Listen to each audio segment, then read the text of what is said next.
Hi and welcome to Gung Ho Movie Recap. Today we'll be reviewing a 2011 action thriller film called 5 Days of War. Enjoy!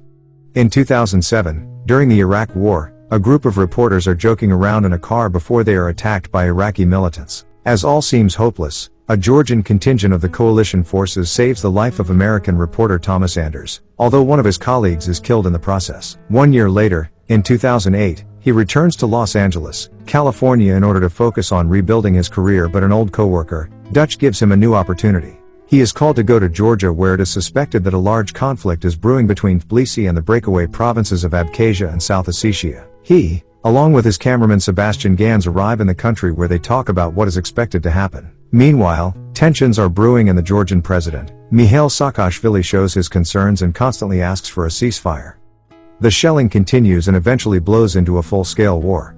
The journalists delve deeper into Georgian life as the conflict escalates, and they get caught in the crossfire when an air raid strikes a local wedding. With members of the wedding party wounded, they head to the city of Gori, where they find out that the conflict is already underway. Anders and his team want to see the conflict up front, and they are assisted with the help of a Georgian soldier, Rezo Aveliani, the Georgian military officer who had earlier saved them in Iraq. After parting ways, they arrive at a village that is first subject to bombing and then occupation by Russian and Ossetian forces. It is there that they witness war crimes, and their new mission becomes getting their footage of the atrocity out of the country. Before they can leave the village, they are captured by the Russians and interrogated and about to be tortured by the orders of Russian Colonel Demidov. Before it can be enacted, Captain Aveliani and a group of Georgian soldiers break into the building and fire on the Russian troops there. They manage to get out with enemy forces in pursuit and succeed in killing one of the civilians.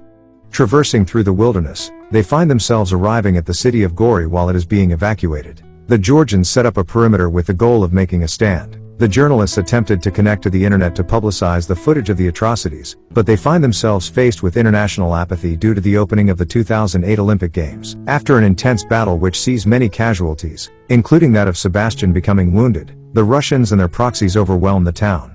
Anders is about to sacrifice himself in order to save the camera footage, but he is saved by a young Ossetian militia fighter who opposes the invasion. As the Georgians and journalists surrender, Colonel Demidov lets them go, saying that there had been enough killing. The Russians win the war after 5 days and Georgia gains international sympathy. Anders and his friends visit Sebastian at the hospital as he is recovering and tells them that they had succeeded in their mission.